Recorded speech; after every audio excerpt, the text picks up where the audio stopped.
Hello friends, स्वागत है आपका इस घटना चक्र की सीरीज में। आज हम लेके आ रहे हैं वर्ल्ड ज्योग्राफी आपके सामने। सबसे पहला जो हमारा कॉन्सेप्ट है, बिकॉज हमारी जो ज्योग्राफी है उसको हम वर्ल्ड से इसलिए स्टार्ट करते हैं ताकि एक बेस बनते हुए चले। जैसे कि हमारा सबसे पहला चैप्टर आप देख रहे हैं एस्ट्रोनॉमी। सो ज्योग्राफी में हमको ये पता होना चाहिए कि हमारा बेस क्या है, बेसिकली लाइफ का फॉर्म बना कैसे, कैसे पृथ्वी आई, कैसे बाकी प्लैनेट्स का जन्म हुआ, सन क्या है, मून क्या है, ये सारी चीजें हमको एज अ बेस इसकी नॉलेज बिल्कुल क्लियर होनी चाहिए।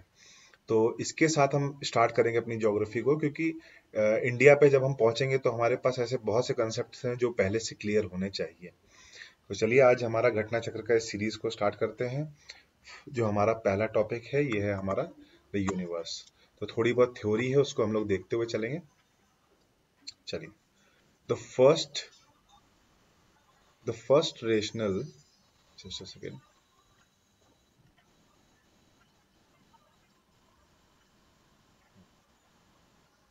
Just a second.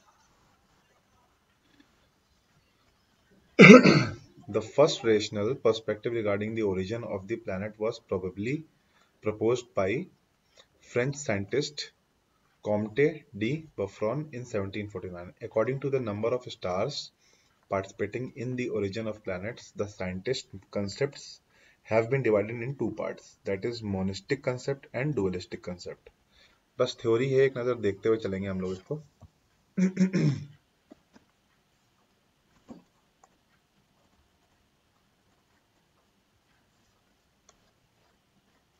ठीक है। Under the monistic concept, Immanuel Kant's nebular hypothesis and Laplace nebular hypothesis became famous. Under the dualistic concept, Chamberlain and Moulton planetesimal hypothesis, James Jeans and Jeffreys tidal hypothesis, H.N. Russell's binary star theory etc. became noteworthy. ये कुछ ऐसी theory है जो शायद आपके UPSC में तो नहीं काम आने वाली, बट ये एक नज़र हम लोग इसको देखते हुए चलते हैं ताकि आगे जो क्वेश्चंस हमारे आने वाले हैं उसमें एक कंसेप्ट बिल्डिंग हो जाए। जैसे कि बता रहा है कि हमारे जो मोनिस्टिक कंसेप्ट है इसमें इमैनुअल कैंट नेबुलर थ्योरी रही hypothesis, Laplace nebular hypothesis theory थी, ये फेमस हुई। और डुअलिस्टिक कंसेप्ट में चैम्बरलिन थ्योरी थी, प्लैनेटेसिमल हाइपोथेसिस थी, जेम्स जीन की थी, जेफरीज की थी, टाइडल थी। तो ये सब हमको एक नज़र देखना है। The most famous big bang theory हम देखते हैं, ये किसने दी है? बिग बैंग थ्योरी दी है जॉर्ज लेमेटेयर ने। कुछ चीजें हैं जो बहुत ही इंपॉर्टेंट हो जाती हैं, एकदम बेसिक्स हैं, तो इनको हम लोग लेके चलेंगे बिग बैंग थ्योरी को। जैसे बिग बैंग थ्योरी किसने दी है? जॉर्ज लेमेटेयर ने। ईयर बहुत इंपॉर्टेंट नहीं है, देख लीजिए। Was the first to present the idea of expanding universe. George Lemaitre जो थे वो प्रथम व्यक्ति थे जिन्होंने प्रथम कह सकते हैं आपकी उस समय उस काल में थे जिन्होंने ये एक्सपैंड कर रहा है यूनिवर्स इसके बारे में पहली इंफॉर्मेशन दी। Later in 1967 Robert Wagner presents the interpretation of this theory. फिर उसके बाद वैगनर जो है उन्होंने थ्योरी दी यूनिवर्स के एक्सपेंशन के बारे में। Big bang theory explains how 13.7 और 13.8 billion years ago universe expanded from a very high density and high temperature state. देखिए, बिग बैंग थ्योरी में आप लोगों ने अगर देखिए, अगर आप यहाँ क्वेश्चंस लगाने आए हैं तो मैं ये मान के चल रहा हूँ कि आपने काफी थ्योरीज को पहले से देख रखा है। ठीक है, तो बिग बैंग थ्योरी में आपने देखा होगा कि एक बहुत ही हाई डेंसिटी का पॉइंट था जिसके अचानक से ब्लास्ट करने पे एनर्जी जो है इधर उधर डिसिसिपेट हो गई और उससे जो है अलग अलग प्लैनेट्स का नेबुलास का फॉर्मेशन हो गया। ठीक है, तो उसी थ्योरी को इन्होंने एक्सप्लेन किया, इसकी बात हो रही है। After the explosion the universe expanded in all direction and different galaxies of different shape were formed. Thus the universe comprises of an infinite number of galaxies. इसमें infinite number of galaxies बन गई। ठीक है, उसमें infinite number of millions of stars हैं अलग अलग दुनिया में, मतलब पूर्ण रूप से फैला हुआ है। तो इसमें कुछ ये बेसिक सी चीजें जो आपको पता होनी चाहिए वो ये है। अब जैसे मान लीजिए कि ये आपका यूनिवर्स है, ठीक, फॉर एग्जांपल ये आपका यूनिवर्स है, ऐसे करके मान लीजिए। तो ये जगह जगह से ऐसे एक्सपैंड कर रहा है, ऐसे एक्सपैंड कर रहा है, फैल रहा है यूनिवर्स। एक रेफरेंस पॉइंट था यहाँ पे, कहीं सेंटर में ग्रेविटी थी, उसके फटने के बाद से ये एक्सपैंड कर रहा है। जिसमें आगे हम लोग देखते हैं ब्लैक होल भी एक ऐसे ही कंसेप्ट है जिसमें कहीं ना कहीं ऐसे कॉनकेव करके नीचे कहीं गैप बन रहा है। अगर यहाँ पे कोई स्टार्स में हाई डेंसिटी होती है तो ये नीचे की तरफ पुल करने लगता है। तो इस तरीके से सब कॉन्सेप्ट हम लोग देखेंगे आगे। ठीक है, चलिए आगे बढ़ते हैं। It is estimated that there are approx 100 to 200 billion galaxies in the universe and every galaxy is estimated to have around 100 billion stars. सोचिए, our galaxy is known as Akash Ganga, milky way. देखिए ये जो हमारी रानी मंदोदरी थी उनके समय का ये कहानी है। आई एम सॉरी, मंदोदरी मैं बोल रहा हूँ। ये मैं आगे चल के आपको बताऊंगा, एक राजा जी की कहानी थी जिसके बेसिस पे मतलब ये जो नाम है कुछ रखे गए हैं। Mandakini, sorry, Mandakini was the name. तो इस तरीके से हमारे गैलेक्सीज के नाम रखे गए हैं हमारे पुराणों के अनुसार और कहानियों के अनुसार। बाकी यहाँ पे हम इसको आकाश गंगा या मिल्की वे कहते हैं, क्योंकि ऋषि मुनियों ने कहा था कि जो हमारी ये गैलेक्सी है ये एक तरीके से एक गंगा जी बह रही है स्पेस में। उस स्पेस में उसमें न जाने कितने ही अरबों खरबों संख्य में जो है स्टार्स मौजूद हैं। तो इसलिए साइंटिस्ट ने उसको रेफरेंस देते हुए इसको आकाश गंगा नाम दे दिया कि आकाश में एक गंगा बह रही है। सोचिए कितना महत्व है हमारे इस गंगा जी के नाम का कि इसको इंटरनेशनली आकाश गंगा कहा जाता है, मिल्की वे गैलेक्सी को। चलिए, shape of the galaxies vary in shape and size. Some are spiral, some are irregular and some are elliptical. In 2005, Spitzer Space Telescope gave clear evidences that our galaxy, the Milky Way, is barred spiral. ऐसे spiral की बात कर रहे हैं। ये यहाँ कहीं है हमारा मिल्की वे। ये आपका, ये पूरी मिल्की वे गैलेक्सी हो गई। यहाँ पे हमारा सोलर सिस्टम है, क्योंकि सोलर सिस्टम अभी नया है। जो पुराने हैं, जो हैवी हैं, वो यहाँ पे सेंटर में आके आके खत्म हो जाते हैं, और जो नए हैं वो हमेशा कोने पे रहते हैं। तो ये मान लीजिए कि सोलर सिस्टम हमारा इस वाले इस पे है, ब्रांच पे। ठीक है। The universe is a collection of infinite galaxies. Every galaxy has around 100 billion stars. These stars are formed as a result of presence of hydrogen and helium gases in their unified form nebula. देखिए, जब कुछ नहीं था संसार में तो क्या था, हम ये मान के चलते हैं हाइड्रोजन। तो जब हाइड्रोजन से एक नेबुला फॉर्म होता है, ठीक है, फिर उसमें डेंसिटी जो है धीरे धीरे बीच की तरफ बढ़ना शुरू होती है। हाइड्रोजन से हीलियम बनता है, ठीक है, हीलियम से आयरन, आयरन से कार्बन, और कार्बन से सिलिका तक का सफर। तो ये बहुत अच्छा एक कंसेप्ट है जिसे जिन लोगों ने पढ़ के आए हैं इस समय इस वीडियो को देख रहे हैं हम, तो वो लोग उस चीज को रिलेट कर पा रहे होंगे। चलिए, अगर जो लोग नहीं भी पढ़ पे आए हैं तो मैं बीच बीच में क्वेश्चंस के साथ ये सारी थ्योरीज आपको कोशिश करूंगा कि समझाता रहूं। The gravitational force keeps the gases and dust particles in the unified form. ठीक है, जो ग्रेविटेशनल फोर्सेस होती हैं, जैसे कोई एक नेबुला है, कोई स्टार का फॉर्मेशन हो रहा है, बीच में जो है जो पार्टिकल्स हैं इनका जमाव जो है बीच में बढ़ता चला जाता है, ऐसे करके सेंटर की तरफ अट्रैक्ट होना शुरू हो जाते हैं। ठीक है, तो क्या होता है कि एक स्टार का फॉर्मेशन होने लगता है, ऐसे गैसेस किनारे किनारे हल्की हल्की गैसेस के बीच में एक स्टार का फॉर्मेशन होने लगता है। हाँ, तो force, gravitational force keeps the gas and dust particles in unified form. Velocity, high temperature and organisational process are the factors behind the formation of star. देखिए क्या है, ऐसे घूमती हुई वेलोसिटी जो बढ़ती चली जाती है, प्रेशर जो है यहाँ पे ग्रेविटेशनल पुल जो लग रहा है, और हाई टेम्परेचर जो है इसका कारण है। The formation of the star passes through different phases. In the first phase, a protostar is formed after the star enters the second phase, i.e. the main sequence. Star, ठीक है? Just a second. The main sequence star. A star is of the size of our sun stays in this phase for around 10 billion years. मतलब देखिए 13 billion जो है, लगभग 13.8 billion जो है अभी एज बताई जा रही है यूनिवर्स की। और ये कह रहा है जो सन है उसके बराबर के जो स्टार्स हैं उनकी लाइफ लमसम 10 बिलियन मानी गई है। अब अगर देखा जाए कि हमारी पृथ्वी का जन्म कब हुआ है, तो लगभग मान लीजिए कि 4 से 5 बिलियन। ठीक है, आगे उसको देखेंगे, कंफर्म करेंगे। तो उस हिसाब से देखा जाए तो अभी सन की उम्र है, मतलब मुझे लगता है 2-4 बिलियन साल और होगी। After this phase, the fuel of the star, i.e. hydrogen, starts getting used up to an extent that the star enters the third phase, towards its death. The lifespan of any star depends upon its size. A star of the size of the Sun, one solar mass, has a lifespan of around this.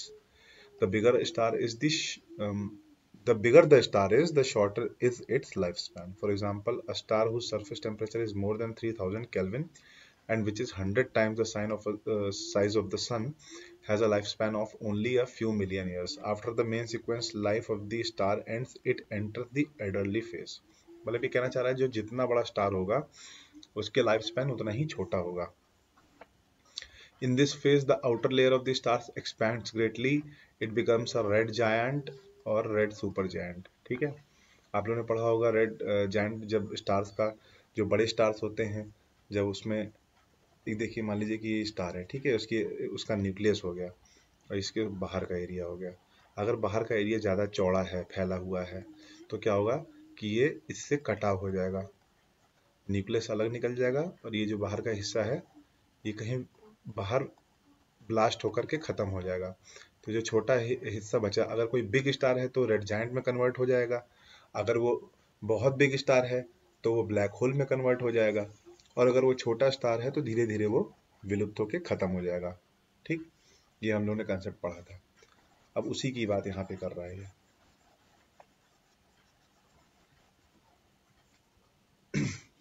ठीक है, After the red giant or super red giant phase, a star witness an explosion in the form of nova or supernova, thus entering its last stage। ठीक है, ये छोटे star की बात कर रहा है कि सुपरनोवा बन के वो ऐसे घूमते घूमते घूमते खत्म हो जाएगा। Depending upon its size it can and up in a black dwarf. Black dwarf भी बन सकता है वो, एक छोटा सा काला सा कार्बन के बाद सिलिका में कन्वर्ट होकर के, या न्यूट्रॉन स्टार बन के ऐसे खूब तेज से नाचते हुए वो खत्म हो सकता है, या एक ब्लैक होल में कन्वर्ट हो जाएगा अगर वो एक बड़ा स्टार है तो। ठीक, यही चीज मैं बता रहा था। सन लाइक स्मॉल स्टार्स, इनके साथ क्या होता है, जब ये रेड जायंट फेज के बाद जाते हैं किसमें, नोवा एक्सप्लोजन में, तो अगर स्टेलर मास 1.44 सोलर मास का है तो star will end up being a white dwarf. एक व्हाइट डॉर्फ बन के ये खत्म हो जाएगा first, and then into a black dwarf. मतलब व्हाइट डॉर्फ क्या हुआ आपका, सिलिकेट में कन्वर्ट हो गया, ब्लैक डॉर्फ क्या हुआ आपका, कार्बन में। ठीक है, ऐसे कन्वर्ट होकर के खत्म हो जाएगा।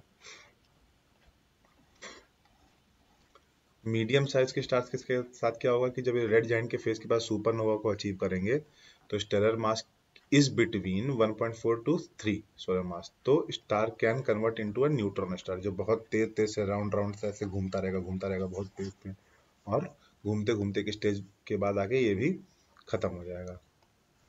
फिर आते हैं आपके लार्ज साइज स्टार्स, जिनका सोलर मास 3 से ज्यादा है सन के सोलर मास से 3 गुना।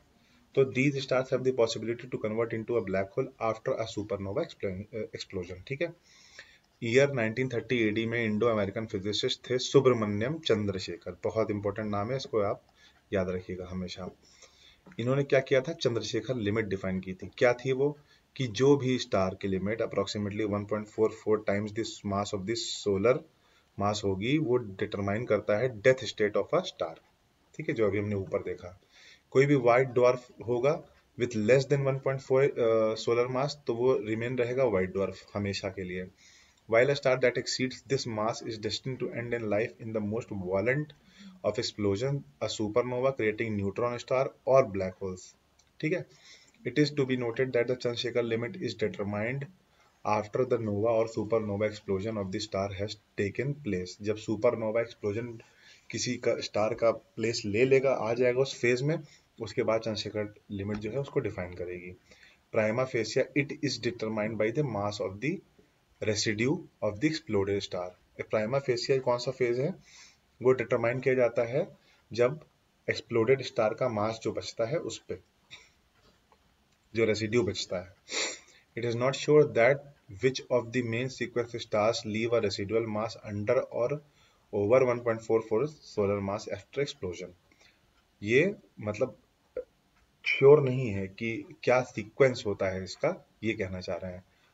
However, it is estimated that stars with 8 times the size of our sun leave a residual mass equal to 1.44 solar mass after the explosion. ये कह रहा है कि अगर कोई ऐसा स्टार है जिसका साइज लगभग 8 गुना हमारे सन से है, तो वो लगभग रेसिडुअल मास जो है 1.44 सोलर मास का छोड़ता है एक्सप्लोजन के बाद.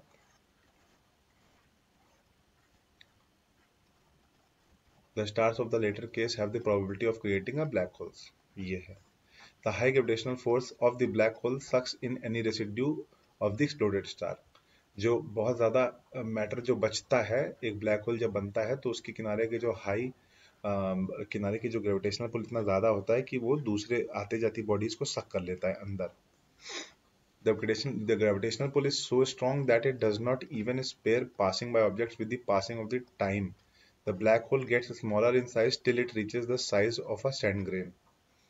ठीक है. The gravitational pull is so strong. जो ग्रेविटेशन पुल है इतना ज्यादा स्ट्रॉन्ग होता है कि वो किसी भी आते जाते ऑब्जेक्ट्स को with the passing of time, ठीक है, किसी भी आते जाते ऑब्जेक्ट को वो छोड़ता नहीं है. और with the passing of time, जैसे जैसे समय बीतता है, the black hole gets smaller in size. जैसे जैसे समय बीतेगा तो ब्लैक होल जो है वो छोटा होता चला जाएगा till it reaches the size of a sand grain. जब तक वो एक धूल के कण जितना जो है साइज उसका नहीं हो जाता. मान लीजिए कि एक ब्लैक होल है और ये इसका नीचे का डेंसिटी पुल कर रहा है, ये सिंगुलैरिटी है इसकी. यहाँ पे सारा सामान आ रहा है आ रहा है आ रहा है आ रहा है. ये एक लिमिट तक जो है नीचे भर रहा है. मान लीजिए कि इस तरीके से एक बकेट टाइप का नीचे बन रहा है. तो जब ये बकेट फुल हो जाएगा, जब एकदम जगह फुल हो जाएगी, ये भी ऑक्यूपाई हो जाएगा, तो एक दिन ऐसा होगा कि ये सैंड ग्रेन के जितना रह जाएगा. जो थ्योरीज अभी तक लगाई गई है उस हिसाब से मैं आपको बता रहा हूँ. ठीक है. Black hole related information was presented by Dr. S. Chandrasekhara on 11th of January 1935 in the Royal Astronomical Society of London. चलो अब बताओ आप लोग 1935 में मॉडर्न हिस्ट्री में इस समय क्या हो रहा था, कमेंट बॉक्स में बताओ. He presented the original papers regarding the subject. In the year 1983, a combined Nobel Prize was awarded to Dr. S. Chandrasekhara and W. A. Fowler. चलो इनको नोबेल प्राइज भी मिल गया जिसमें फॉलर भी हैं. अब भाई अंग्रेज थे तो अपना तो क्रेडिट लेंगे ही वो. After a supernova explosion the star becomes dead, hence a supernova is the explosion of a dying star. ठीक. इसका मतलब सुपरनोवा एक्सप्लोजन जो है वो डाइंग स्टार से जुड़ा हुआ है, संबंधित है. The sun is one of the star of our galaxies the Milky Way. Its distance from the galactic centre is 7.94 kilo parsec, that is 25,896 light years with a speed of 220 kilometre per second. जो हमारा सन है कि हमारी spiral Galaxy है, तो ये जो हमारा ये वाला सन है, जो ये हमारे क्योंकि गैलेक्सी का हिस्सा है तो इस गैलेक्सी का ऐसे करके राउंड राउंड लगाता है. ठीक है. तो ये जो स्पीड से लगाता है ये होता है हमारा 220 किलोमीटर पर सेकेंड की स्पीड से. सोचिए एक सेकेंड आपने पलक झपकी और 220 किलोमीटर हमारा पूरा सोलर सिस्टम, पूरा सन जो है हमारे सोलर सिस्टम में चक्कर लगा लिया. ये सॉरी मैं गैलेक्सी की बात कर रहा हूँ, सॉरी यहाँ पे मैं थोड़ा मिस्टेक किया. जैसे ये जो स्पीड है ये तो सन की बता रहा है ना. क्या बता रहा है? The sun of the star of our galaxy the Milky Way, its distance from the galactic centre. Galactic centre मतलब हो गया इस गैलेक्सी के सेंटर में ये. ठीक है. Is 7.94 kilo parsec, that is 25,896 light years. मतलब मैं इस चीज की बात कर रहा हूँ. मतलब ये जो ये डिस्टेंस है सन की सेंटर से, ठीक है, और जो ये राउंड लगा रहा है, तो यहाँ पे सन की बात हो रही है. With a speed of 220 kilometre per second it takes the sun approximately 22.5 into 24 crore years for one revolution of the galaxy. मतलब ये सन जो है ना, ये जो यहाँ गैलेक्सी बनी है, सन इसका राउंड मारने में इतना टाइम लगाता है और इस स्पीड से लगाता है. और आपको बताऊं ये गैलेक्सी भी हमारे, ये जो हमारा सोलर सिस्टम है, ये सोलर सिस्टम भी गैलेक्सी का राउंड लगा रहा है. समझ रहे हैं आप? सब एक दूसरे का राउंड लगा रहे हैं सब. चलिए,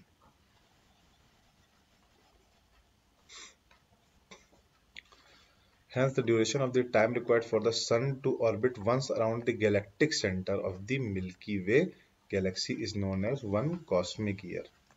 वन गैलेक्टिक ईयर किसको बोलेंगे? जो समय सन को लगता हो हमारे गैलेक्सी के सेंटर के किनारे रिवॉल्व करने में, आई हमारा सोलर सिस्टम क्या है? हमारा सोलर सिस्टम ये है कि सन के किनारे घूम रहा है, ठीक है, यही तो पूरा सोलर सिस्टम हो गया। इसके बीच में हमारे सन पिताजी हैं।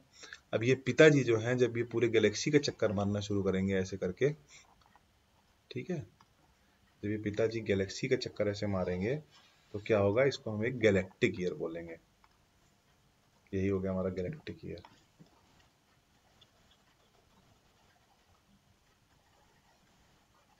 चलो आगे बढ़ते हैं। Galactic year, a light year is a unit of length in astronomy and is equivalent to the distance traveled by the light in 1 year in vacuum. Approximately the speed of light is 3 into 10 to the power of 5 kilometre per second. सन से light निकलती है तो वो एक आपका जो है vacuum की बात कर रहा है कि 3 into 10 to the power of 5 kilometre per second से ट्रेवल करती है, जितना एक साल में, मतलब है तो देखिए ये 365 दिन, ठीक है, लेकिन इसको जो है डिस्टेंस में नापा जाता है, टाइम में नहीं, डिस्टेंस में नापा जाता है। तो एक साल में लाइट जितना ट्रेवल करती है उसकी स्पीड होती है 3 into 10 to the power of 5 kilometre per second. तो वह यहाँ पे 1 लाइट ईयर की बात कर रहा है। Light year is the unit used to measure the distance between the stars.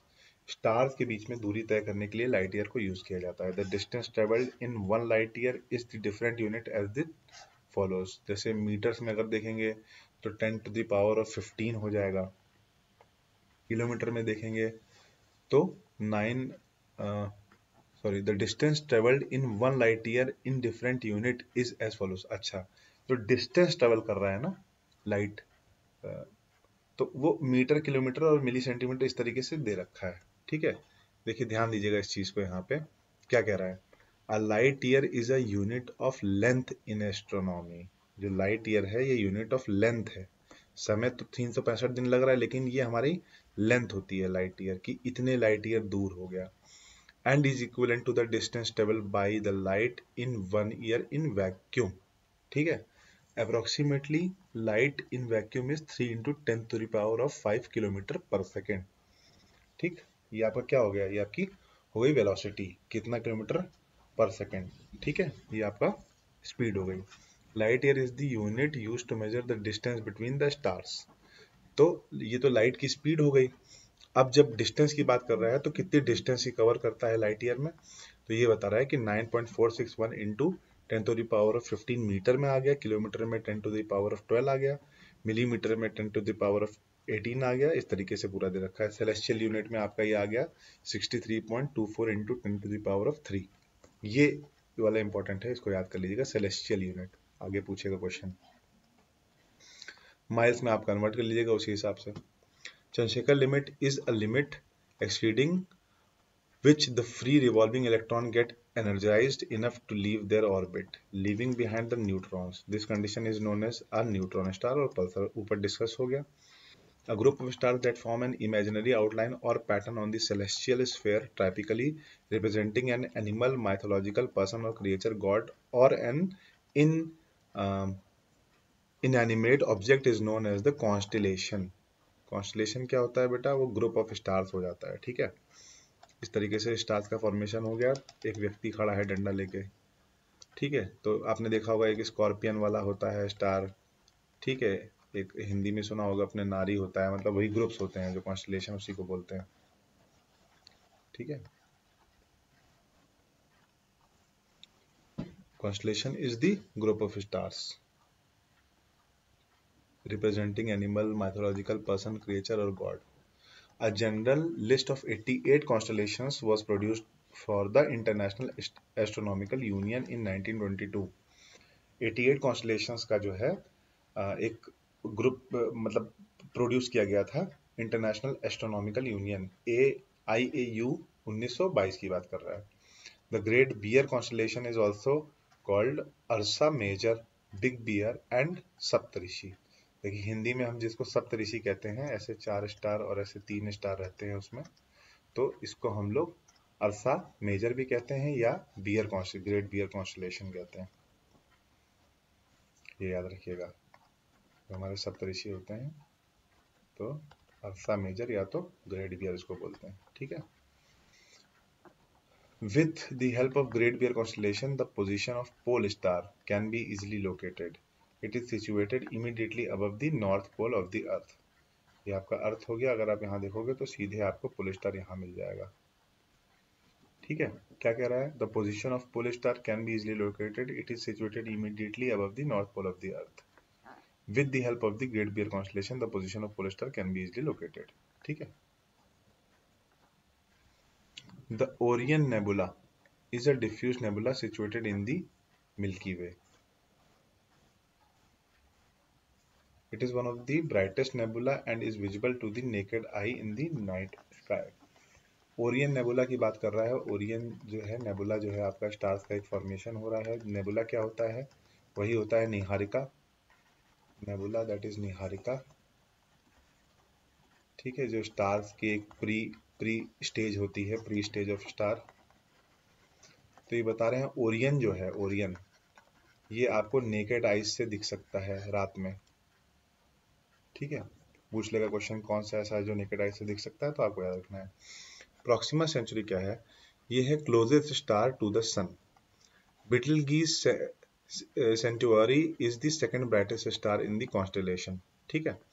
Proxima Centauri क्या है? ये क्लोजेस्ट स्टार है सन के जो सबसे करीबी स्टार है वो है प्रॉक्सिमा सेंचुरी, और बीटलगीज जो सेंचुरी था ये था सेकंड ब्राइटेस्ट स्टार जो पूरे कॉन्स्टेलेशन में था इस पूरे। It is 650 light years from Earth. Betelgeuse was the first seen in the year 1836 by Sir John Herschel. However, it was only in the year 1995 when Hubble telescope clicked the first picture of it. मतलब अगर कहेगा बीटलगीज की पहली तस्वीर किसने खींची तो वो हो जाएगा Hubble telescope. After sun it was the second star whose picture was taken. Sun के बाद ये दूसरा स्टार था बीटलगीज जिसकी पिक्चर हमारे द्वारा ली गई थी, इंसानों द्वारा। Stars revolve around the north and south celestial poles. Stars जो हैं वो हमारे नॉर्थ और साउथ के सेलेस्टियल पोल्स के इर्द गिर्द घूमते हैं and parallel to the celestial equator. The north and south celestial poles appear directly overhead the earth's north pole and south pole respectively, likewise the celestial equator, ठीक है। फिर क्या कह रहा है? placed directly overhead the Earth's equator and always stay perpendicular 90 degree to the poles. The celestial equator is defined to be infinitely distant. ठीक, celestial equator तो दूर हो ही जाएगा। Thus the end of the semicircle always intersect the horizon due to east and due to west. ठीक है। Regardless of the observer's position on Earth, a man sitting in a space shuttle can see the sky only black because in space there is no atmosphere. ये बहुत important line है, IAS का question है, इसको पूरा mark कर लो, इसको, ये आपके बहुत काम आने वाला है। A man sitting in a space shuttle can see the sky only black because there is no space in no atmosphere in the space, ठीक है। चलिए अब वो घड़ी आ गई जिसका इंतजार था, क्वेश्चंस लगाते हैं यूनिवर्स के, ठीक है। आंसर्स मैंने यहाँ पे हिडन कर दिए हैं, मुझे उम्मीद है कि आप लोग आंसर्स दे दोगे। अगर इन केस नहीं भी दे पाओगे तो हमारे पास सॉल्यूशन नीचे दिया हुआ है। The big bang theory is related to, चलिए 5 सेकेंड्स का टाइम।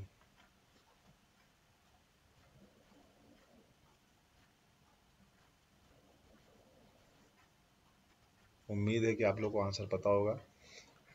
जी हाँ, ओरिजिन ऑफ द यूनिवर्स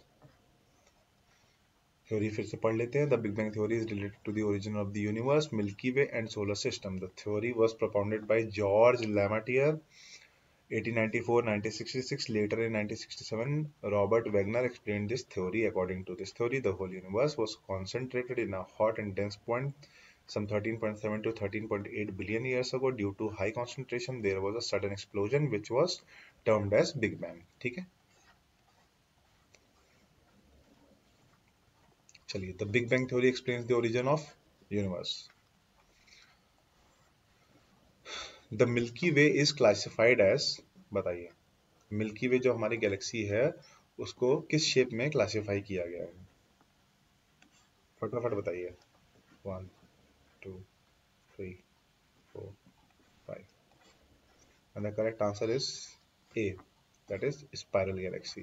पढ़ा था हम लोगों ने, अभी रीड किया था, फिर से रीड कर लेते हैं फटाफट। According to the theory propounded by Georges Lemaître 13.8 billion years ago, the total cosmic substance was in the form of dense mass, which is spread to the form of a number of galaxies. An infinite group of these swirling galaxies are visible to us collectively in the form of universe. Every galaxy is estimated to contain around 100 billion stars. The galaxy in which our solar system is situated is known as Milky Way. There are various shapes of galaxies, for example, elliptical, spiral, irregular. Spitzer Space Telescope in 2005, Spitzer Telescope in 2005 produced clear proof against the preconception about the shape of Milky Way and made it clear that the shape of our Milky Way is barred spiral. ठीक है, the shape of our Milky Way is barred spiral. ये important इस फटाफट इसलिए देख रहा हूँ कि रिवीजन होता चला जाएगा, कोई दिक्कत नहीं है। अगर आपको ऐसा लगता है तो आप थोड़ा स्पीड में भी वीडियो को कर सकते हो या तो फॉरवर्ड भी कर सकते हो, ठीक है। कंसेप्ट जानना बहुत जरूरी है। Time taken by the sun to revolve around the centre of our galaxy. देखिए यूपीएससी के लिए बहुत इंपॉर्टेंट क्वेश्चन नहीं है, लेकिन देखिए बीपीएससी का क्वेश्चन है, वो भी 95 का। तो जो वनडे एग्जाम्स हैं या आरओ हैं या इस टाइप के जो छोटे, खैर इस बार तो आरओ का एग्जाम भी बहुत ज्यादा टफ आया है, तो मतलब फैक्ट्स हैं, एक नजर स्टेटमेंट एक लाइन में कहीं आ सकता है, तो याद रखना है। Time taken by the sun to revolve around the centre of the galaxy is 25 crore years, ठीक है। इसमें भी वही सारी बता रखी हैं चीजें कि सन रिवॉल्व करता है, गैलेक्टिक सेंटर बोलते हैं, गैलेक्टिक ईयर बोलते हैं उसको, तो ये सारी चीजें किलोमीटर 220 किलोमीटर पर सेकंड वाली चीज बता रखी जो मैंने ऊपर बताई थी आपको। The colour of the star indicates it's, अब देखिए जिसने स्टार के बारे में पढ़ा था उसका जन्म उसका मरण, तो वो इसको जानता होगा। आईएएस प्री का क्वेश्चन है 94 का। बाकी अन्य एग्जाम्स में आ सकता है, पीसीएस में भी दोबारा रिपीट कर सकता है, तो इस क्वेश्चन का आंसर आप लोग बताइए फटाफट।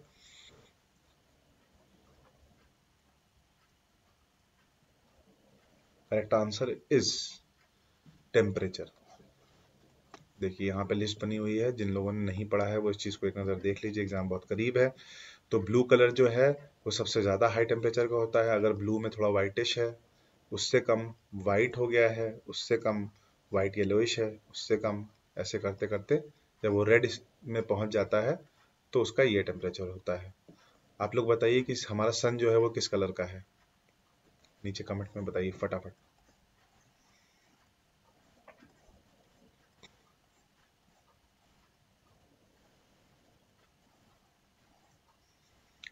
चलिए, the limit beyond which star suffer internal collapse is called, क्या नाम बताया था मैंने, बहुत ही फेमस नाम, सुब्रमण्यम। एडिंगटन नहीं हो सकते, फाउलर क्या हो सकते हैं, क्योंकि फाउलर को उनके साथ मिला था चंद्रशेखर पहले। The correct answer is Chandrashekhar limit, ठीक है। सुब्रमण्यम चंद्रशेखर जी जो हैं, ये हमारे भारत के हैं, was an Indian astrophysicist who described the Chandrasekhar limit, ठीक है। The limit describes the maximum mass of a white dwarf star or the mass limit above which a star will ultimately collapse into a neutron star or a black hole. He revealed that this mass was approximately 1.44 of the solar mass. In 1983, Chandrasekhar was awarded Nobel Prize in Physics for his work on the evolution of stars, ठीक है। 1983 में चंद्रशेखर जी को Nobel prize मिला था physics में। चलिए अगला question, which is a celestial phenomenon occurring due to stars, इसमें से कौन सा ऐसा सेलेस्टियल फिनोमिनन है जो स्टार्स की वजह से अकर कर रहा है? क्या ओजोन होल होता है? नहीं। रेनबो? नहीं। कॉमेट? नहीं। Black hole? Yes, the answer is black hole. बताया था ना, स्टार जब कोलैप्स करते हैं तो ब्लैक होल का फॉर्मेशन हो जाता है, ग्रेविटेशनल पुल होता है, यहाँ पे सारी चीजें जो है इसके पास खींचती हुई चली जाती हैं। इवन बड़े बड़े प्लैनेट जो होते हैं वो भी इसमें खींच के अंदर चले जाते हैं ब्लैक होल में। तो डिपेंड करता है प्लैनेट का मास कितना है, ब्लैक होल के अंदर का ग्रेविटेशनल पुल कितना है। एस्केप वेलोसिटी एक चीज होती है, अगर कोई चीज स्पीड ऑफ लाइट से ऐसे ही इसके बाहर से निकल जाती है तो यहाँ से एस्केप कर सकती है। तो ये सारी चीजें हैं। चलिए, 8th question. A black hole is an astronomical entity that cannot be seen by telescope। ठीक है, मुझे तो सही लग रहा है। ये ब्लैक होल है, इसके आगे जो है इवेंट होराइजन है। ठीक है, इवेंट होराइजन ये इसका पॉइंट है जहाँ के नीचे की चीजें दिखना बंद हो जाती हैं, और ये इसका जो है एरिया है जिसको हम टेलीस्कोप से देख सकते हैं, ऊपर वाला एरिया। तो ब्लैक होल को पूर्णतः इस टेलीस्कोप से देखना तो मेरे हिसाब से पॉसिबल नहीं है। द रीजन क्या दे रहा है, देखिए कैसे भी किसी भी असर्शन रीजन को कैसे देखा जाता है। A black hole is an astronomical entity that can not be seen by telescope because, because करके रीजन जोड़ो हमेशा समझने के लिए। The gravitational field on a black hole is so strong that it does not allow even light to escape. तो मेरे हिसाब से तो ए इसका आंसर बन जाता है। चलिए देखते हैं, करेक्ट। ठीक है, it is not possibly to observe a black hole directly with the help of a telescope. The intense gravitational field of a black hole due to the high density does not allow any type of radiations. Even light rays cannot escape from this. The presence of black hole is ascertained by the behavior of stars, gases and masses near it with the help of space telescope। जैसे मान लीजिए कि एक black hole है, ठीक, ये black hole है, इसके बाहरी क्षेत्र की मैं बात कर रहा हूँ। यहाँ पे आपने टेलीस्कोप लगा के रखा है और आप देख रहे हो अपनी आईज से। ठीक है, अब आपको क्या दिखाई देगा कि इसकी आसपास के क्षेत्र में हो क्या रहा है। क्या कोई प्लेनेट है जो अंदर खिंचता हुआ दिखाई दे रहा है, क्या कोई एस्केप वेलोसिटी से हाई वेलोसिटी से चीज़ है जो बाहर आती हुई दिख रही है। मतलब एक धुआं टाइप का, एक लेयर टाइप की आपको दिखाई देगी टेलीस्कोप पे। यही, ये बुदबुदी सी लेयर जो दिखाई देगी, इससे आप बता सकते हो कि हाँ यहाँ पे कोई ऐसी एक्टिविटी हो रही है कि चीज़ें खींच रही हैं। ये आपकी लाइट जो है केवल इस बाहरी एरिया को देख पाएगी ऐसे। ठीक है, आप इस रेड वाले एरिया को तो देख सकते हो, लेकिन अंदर जो ब्लैक वाला एरिया है उसको आप नहीं देख पाओगे। ये एरिया आपकी पहुंच से बाहर है। इस तरीके से कुछ होता है ब्लैक होल। चलिए, उम्मीद करता हूँ कि इतना आपको समझ में आया होगा।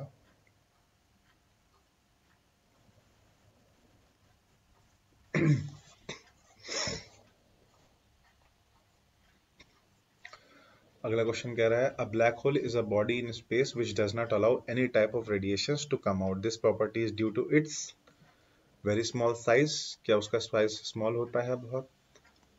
वेरी लार्ज साइज, क्या उसके बहुत बड़े लार्ज साइज होने की वजह से। हाई डेंसिटी होती है अंदर, या लो डेंसिटी होती है। आप लोग बता सकते हैं इसका आंसर।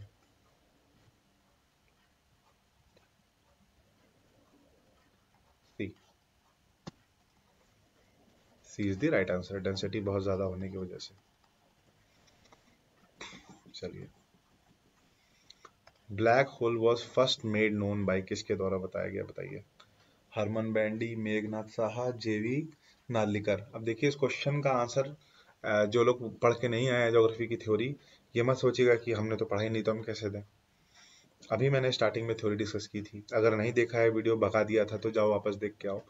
देखो स्टार्टिंग में मैंने आपको बताया था ब्लैक होल की जो बात है ना, वो सारी की सारी सोलर मास से रिलेटेड जो चंद्रशेखर जी ने हम लोग को बताया था थ्योरी, उस हिसाब से है। तो हमारा आंसर सी हो जाएगा यहाँ पे। Chandrasekhar ji was a great scientist and Nobel Prize winner who gave details on black hole theory. He is known for Chandrasekhar limit, which showed that there is a maximum mass which is supported against the gravity, ठीक है, by pressure made by electrons, atomic nuclei। जैसे ये बीच में nucleus है तो यहाँ पे electrons है, ये बाहर की तरफ पुल करते हैं, न्यूक्लियस अंदर की तरफ पुल करता है, तो जो अंदर हैवी डेंसिटी वाले होते हैं, बिग स्टार्स होते हैं, वो ब्लैक होल में कन्वर्ट हो जाते हैं।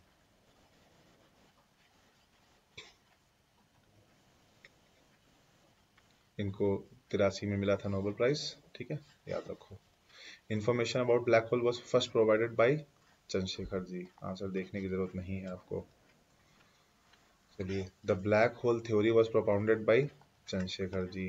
आंसर मत देखो अब जब क्वेश्चन रिपीट हो रहे हो। The term event horizon, singularity, string theory and standard model are sometimes seen in the news in the context of. बताइए, अभी सिंगुलैरिटी और इवेंट होराइजन का नाम लिया था मैंने ब्लैक होल्स के रिलेटेड, और स्ट्रिंग थ्योरी क्या है? वो यूनिवर्स के एक्सपेंशन की थ्योरी है। तो यहाँ पे आंसर क्या हो जाना चाहिए? Observation and understanding of the universe, study of the solar and the lunar eclipse, गलत। Placing satellites in the orbit of the earth, गलत। Origin and evolution of living organism of earth, गलत। A is the answer.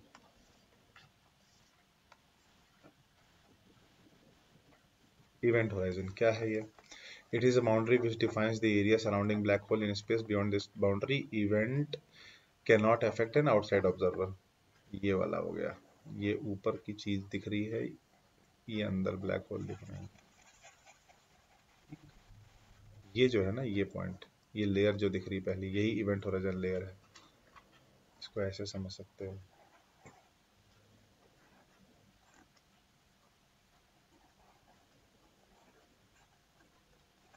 ये वाली जो layer है ये। Singularity क्या होती है? It is a place in the space time where the gravitational area of the celestial bodies become infinite. ये है सिंगुलैरिटी, ये नीचे वाली, यहाँ पे इनफाइनाइट हो जाती है, जहाँ नीचे जाके बैठ रहा है सारा सामान। स्ट्रिंग थ्योरी क्या बताती है? State that all matter in the universe is composed of tiny one dimensional string, not point particles. Standard model जो है वो फिजिक्स का है, theory describing three of are four known fundamental forces, electromagnetic, weak and strong forces in the universe. ठीक है, अब बताओ supernova क्या है? फटाफट बताओ भाई। सुपरनोवा क्या बताया था मैंने, किससे रिलेटेड है? डाइंग स्टार से। D answer. पढ़ लो एक बार और। Is a large explosion that takes place at the end of stars की लाइफ साइकिल के।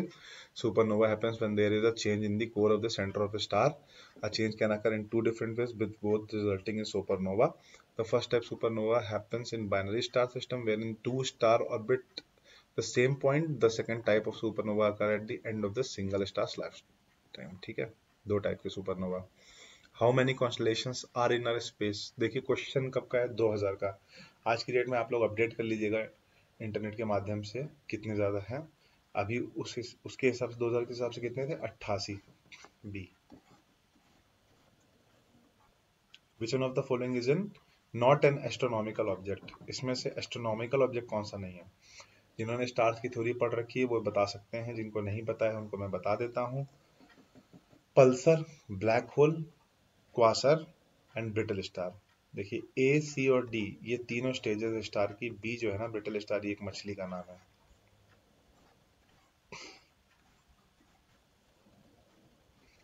क्या कह रहा है? ब्रिटल स्टार जो है ये एकिनोड्रम्स है in the class ophiuroidea, closely related to starfish. These are aquatic creatures and crawl on the sea surface, while pulsar is celestial body emitting very regular pulses of radio waves. Pulsar वो stage जहाँ पे ऐसे घूमते घूमते neutron star जो है radio waves फेंकने लगता है। ठीक है। Quasar is an astronomical object with very high luminosity found in the centres of some galaxies at a distance of billions of light years. Quasar एक ऐसी एस्ट्रोनॉमिकल ऑब्जेक्ट है जो बहुत ज्यादा उसके अंदर चमक होती है, गैलेक्सीज के बीच में पाया जाता है। ब्लैक होल पढ़ ही लिया हम लोगों ने, बहुत ज्यादा हाई इसमें ग्रेविटी होती है।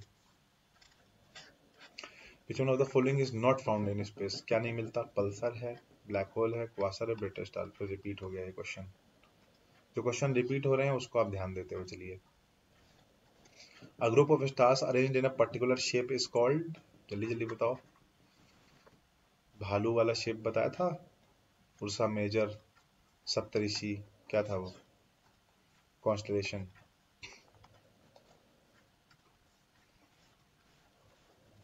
Hubble Space Telescope has captured for the first time detailed image of the surface of a distant star. Name of the star is, बताओ।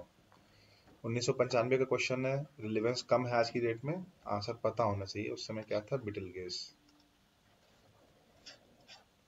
Consider the following statement: a person in spacecraft situated at the mid of the earth and sun will see that फिर से देखो, person in spacecraft, एक बंदा spacecraft में बैठा है, situated at the mid of the earth and sun. Sun ये है और ये आपकी पृथ्वी है, इसके बीच में कहीं बैठा है बंदा स्पेस पे, ठीक है। वो क्या देखेगा?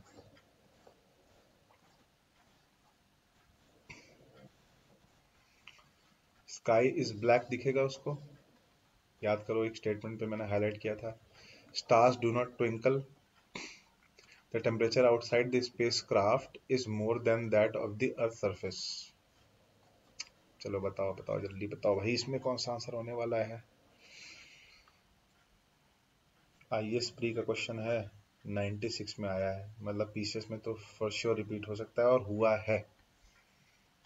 चलिए बताइए फटाफट। चलो एक काम करो, इसका आंसर मैं नहीं बताऊंगा, आप इसकी थ्योरी पढ़ लो एक बार। Due to the absence of atmosphere in space the sky appears black and stars do not twinkle. Twinkling of stars is caused by the passing of light through the different layers of turbulent atmosphere. Similarly, it is due to the atmosphere that light scatters to let us see the blue sky. अब जल्दी से बताओ options के answers नहीं, जल्दी comment करो फटाफट। अरे अब तो बता दो भाई, बी है इसका आंसर, 1 और 2। तीसरा क्यों नहीं है सही बताता हूँ। स्काई इज ब्लैक, स्काई तो ब्लैक आपको दिखेगा ही बाहर, ठीक है, क्योंकि वहां पे कोई रिफ्रैक्शन नहीं हो रहा। जैसे ही आपका सन है, इससे लाइट निकली, तो अर्थ पे हमें लाइट क्यों दिखती है? क्योंकि यहाँ पे लेयर्स हैं, डस्ट है, पार्टिकल है, वाटर वेपर है, क्लाउड से इससे लाइट छनती है, रिफ्रैक्शन होता है, तो हमको लाइट दिखती है। Stars do not twinkle, star twinkle नहीं कर रहे हैं, अगेन फिर वही वाला कंसेप्ट है। जब स्टार्स की लाइट सब अर्थ पे आती है, हमारे अर्थ पे जब लाइट आती है, तो क्या होती है कि लेयर्स की वजह से वो ऐसे रिफ्रैक्शन होता है, तो चमकती हुई दिखाई देती है, जबकि चमक नहीं रहा होता है star. Temperature outside the spacecraft is more than that of the earth surface, कैसे हो सकता है बताओ? Not possible. टेम्परेचर अर्थ पे इसलिए महसूस होता है क्योंकि यहाँ पे क्लाउड्स हैं, डस्ट हैं, वाटर वेपर है, जब सन की हीट आती है तो यहाँ पे ट्रैप हो जाती है, नीचे हमारी जमीन से उठ के भाप बन के ये फिर ट्रैप हो जाती है, तो ट्रैप ट्रैप ट्रैप ट्रैप होके हमको गर्मी लगती है। अदरवाइज सन के सामने स्पेस में जाके खड़े हो जाओगे बीचों बीच, तो तुमको गर्मी नहीं लगेगी, और खासतौर से इतनी तो बिल्कुल भी नहीं कि तुम अर्थ से ज्यादा गर्मी तुमको वहां लगने लगे, नॉट पॉसिबल, ठीक है। चलिए, light year is the unit of, बताओ फटाफट फटाफट, ये स्टेटमेंट मैंने बताया था आप लोगों को, फटाफट बताओ। क्या टाइम था 365 दिन वाला? क्या चमक की थी? नन ऑफ दिस था। डिस्टेंस था, क्या था? डिस्टेंस, ठीक है। मीटर किलोमीटर वाला फिर से एक बार देख लो, यहाँ पे बता दिया था मैंने, 9.461 इंटू 10⁻15 मीटर्स, याद हो गया। Which one of the following is not a natural unit of time? इसमें से नेचुरल यूनिट ऑफ टाइम कौन सा नहीं है? फटाफट देखते हुए चलते रहो भाई। स्टैंडर्ड टाइम जो है वो नेचुरल यूनिट ऑफ टाइम नहीं है, क्योंकि इंसानों द्वारा बनाया गया है। ट्रॉपिकल ईयर एक नेचुरल टाइम है, लूनर मंथ एक नेचुरल टाइम है, डे भी एक नेचुरल टाइम है। क्यों? क्योंकि डे जो है उतनी देर में पृथ्वी एक रिवॉल्यूशन रोटेशन कंप्लीट करती है, और एक रिवॉल्यूशन कंप्लीट जब करती है सन का, तो क्या हो जाता है वो? 365 दिन का 1 साल हो जाता है, 1 ईयर, ठीक है। Unit of measuring distance between the stars is known as light year. Light year is most often used in measuring the distance between stars. The distance covered by light year in 1 year in a vacuum with a speed of 3 into 10 to the power of 5 km per second is known as light year. चलिए 24वां, if the stars are seen to rise perpendicular to the horizon by an observer, he is located on, कह रहा है stars are seen to rise perpendicular, एकदम सीधे 90 degree पे, अगर horizon पे दिख रहे हैं किसी ऑब्जर्वर को, तो वो कहाँ पे खड़ा है? ये थ्योरी बिल्कुल लास्ट में पढ़ी थी मैंने, ठीक है। एक बार इस थ्योरी को भी पहले पढ़ो तब आंसर दो। आइए इसका क्वेश्चन 2001 का। Stars move parallel to celestial equator around north and south celestial poles. Celestial north and south poles are straight overhead to the geographical north and south poles, and celestial equator is almost at overhead to the geographical equators and at 90 degree to poles. It creates occlusion from the point of east and west at the horizon. The degrees of celestial poles are equal in number to latitude of the equator for the horizon. If an observer sees the stars perpendicular to the horizon, he is located at the equator. ठीक है, ये आपका equator है। अगर आपको star ऐसे ऊपर जाते दिख रहा है, ये 90 डिग्री बना रहा है, इसका मतलब क्या हो गया, आप इक्वेटर पर खड़े हो। आंसर हमको मिल गया, ठीक है, ए।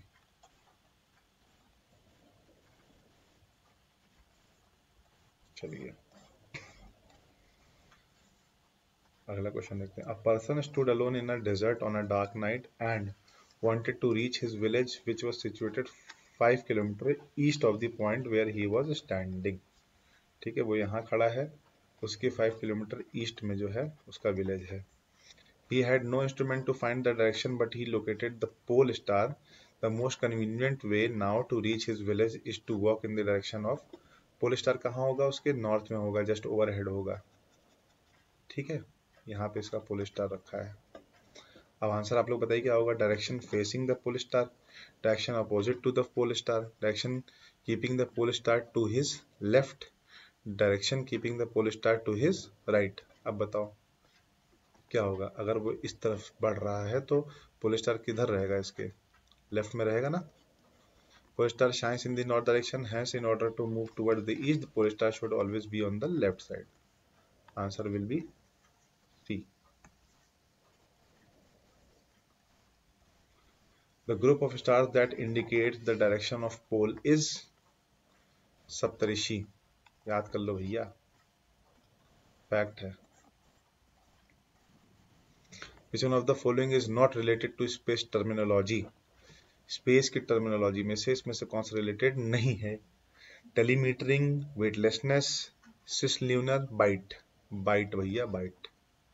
Bite, kilobyte, megabyte, gigabyte, terabyte.